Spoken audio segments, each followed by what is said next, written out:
আপোনালোক সকলোকে আমাৰ পেজলৈ স্বাগতম জনাইছোঁ।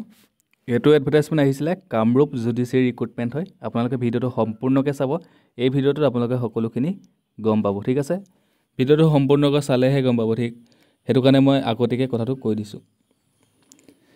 ইয়াতে আচলতে এইখন অফিচিয়েল এডভাৰটাইজমেণ্ট হয়। ইয়াতে এজ লিমিটটো বয়সৰ সময়সীমা কোনো ধৰণৰ ইয়াতে উল্লেখ কৰা নাই অফিচিয়েল নটিফিকেশ্যনখনত। কিন্তু আপোনালোকে যদি চাই তেতিয়াহ'লে যোনখন আৰু এটা পষ্ট আহিছে যোৰহাট জুডিচিয়েৰীৰ ফালৰ পৰা, একেই আছাম গভৰ্ণমেণ্টৰ চাকৰি হয়, জুডিচিয়েৰীৰ ফালৰ পৰাই আহিছে। চ' সেইখনত আচলতে বয়সৰ সময়সীমাটো মেনশ্যন কৰা আছে। চ' সেইটো কাৰণে আপোনালোকে গম পাইছে একেটা এডভাৰটাইজমেণ্টেই হয়, কিন্তু এইখন হৈছে কামৰূপৰ, সেইখন হৈছে যোৰহাটৰ। যোৰহাট জুডিচিয়েৰীৰ ফালৰ পৰা আহিছে, এইখন কামৰূপ জুডিচিয়েৰীৰ ফালৰ পৰা আহিছে। চ' তাত বয়সৰ সময়সীমাটো উল্লেখ কৰা আছে। চ' সেইটো কাৰণে দুইটাৰ বয়সৰ সময়সীমা ছেমেই হ'ব, ঠিক আছে। কাৰণ দুইটা একে পষ্ট হয়, একে ডিপাৰ্টমেণ্টৰ পষ্ট হয়। চ' মই দেখাই দিছোঁ সেইখন যোৰহাট জুডিচিয়েৰীখন দেখাই দিছোঁ, তাত বয়সৰ সময়সীমাটো উল্লেখ কৰা আছে। এইখন আপোনালোকে চাই লওক, এইখন যোৰহাট জুডিচিয়েৰীৰ ফালৰ পৰা আহিছে, একেটা ডিপাৰ্টমেণ্টেই হয়। চ' ইয়াত কিন্তু বয়সৰ সময়সীমাটো এজ লিমিটটো উল্লেখ কৰা আছে। চ' সেইটো কাৰণে কামৰূপ জুডিচিয়েৰী যোনখন আহিছে সেইখনতো ছেমেই হ'ব, কিন্তু সেইখন এডভাৰটাইজমেণ্টত তাত বয়সৰ সময়সীমাটো উল্লেখ কৰা নাই, ঠিক আছে। ইয়াতে আপোনালোকে বয়সটো চাই লওক। ইউআৰৰ কাৰণে 40লৈকে দিছে, 40 ইয়েৰ্ছলৈকে, মানে জেনেৰেল কেণ্ডিডেটৰ কাৰণে। OBC MOBCৰ কাৰণে 43 ইয়েৰ্ছ, SC কাৰণে 45 ইয়েৰ্ছ, STP আৰু ST হিলছৰ কাৰণে 45 ইয়েৰ্ছ, আৰু PWDৰ কাৰণে 50 ইয়েৰ্ছলৈকে দিছে। চ' বয়সটো আপোনালোকে গম পালে। কামৰূপ জুডিচিয়েৰীৰ কাৰণেও এইটো বয়সে হ'ব ছেম, কাৰণ দুটা ডিপাৰ্টমেণ্ট ছেম হয়, ঠিক আছে। বয়সটো আপোনালোকে এতিয়া গম পালে। এতিয়া মেইন কথাটোলৈ আহিছোঁ, আপোনালোকে কেনেকৈ চেণ্ড কৰিব। আপোনালোকে প্ৰথম ষ্টেণ্ডাৰ্ড ফৰ্মত ফিল আপ কৰি পেলাই চেণ্ড কৰিব লাগিব। ষ্টেণ্ডাৰ্ড ফৰ্মখন মই দেখাই দিছোঁ।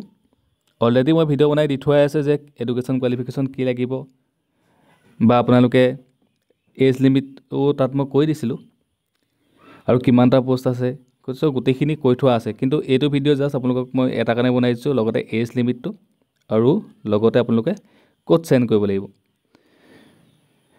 আৰু এইকেইটা পষ্টৰ বাবে আপোনালোকে এইটো এড্ৰেছত পঠাব লাগিব, court of office of civil জাজ তিতাবৰ, ঠিক আছে, এইটোত পঠাব লাগিব। আৰু নেক্সট মই এইটো এডভাৰটাইজমেণ্ট দেখাই দিছোঁ, আপোনালোকে চাই লওক এড্ৰেছটো। ষ্টেণ্ডাৰ্ড ফৰ্মখন মই অলৰেডি ভিডিঅ' বনাই দি থোৱাই আছে, আপোনালোকে চাই ল'ব। লাগিলে মই এইটো ভিডিঅ'টো আপোনালোকক মই দেখাই দিম।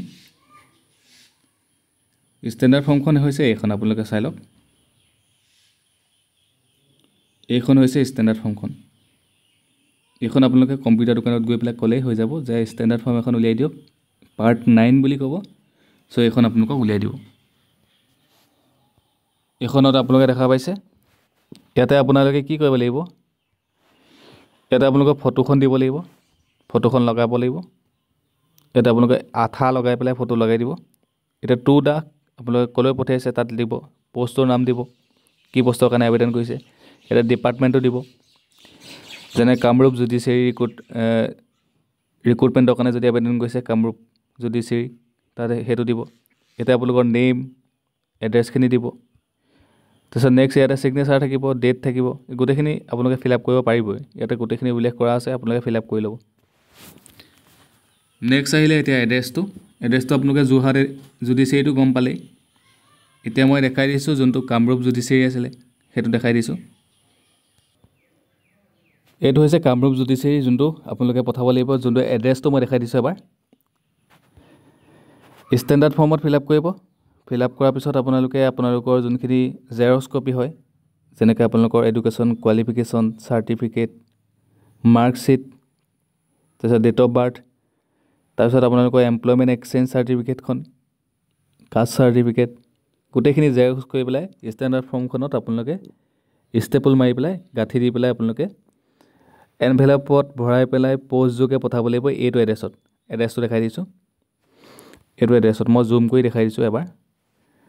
Office of the district and session জাজ কামৰূপ, গুৱাহাটী, পাণবজাৰ, নিয়াৰ দীঘলী পুখুৰী, কটন কলেজ ৰোড, আৰু পিনক'ডটো হৈছে 781001। এই এড্ৰেছটোত পঠাব লাগিব আপোনালোকে। আৰু ইয়াৰ লাষ্ট ডেট হৈছে 31 মে'লৈকে আছে, আপোনালোকে সোনকালে আবেদন কৰিব লাগিব, কাৰণ 31 মে'ৰ আগতে পাবগৈ লাগিব তাত, এই অফিচটোত পাবগৈ লাগিব, এই এড্ৰেছটোত। ঠিক আছে, ভিডিঅ'টো সকলোকে শ্বেয়াৰ কৰি দিব, আৰু যদি বুজি নাপালে তেতিয়াহ'লে কমেণ্ট কৰিব, যদি কমেণ্টত ৰিপ্লাই নকৰোঁ তেতিয়াহ'লে মেছেজ কৰিব ডাইৰেক্ট। ধন্যবাদ।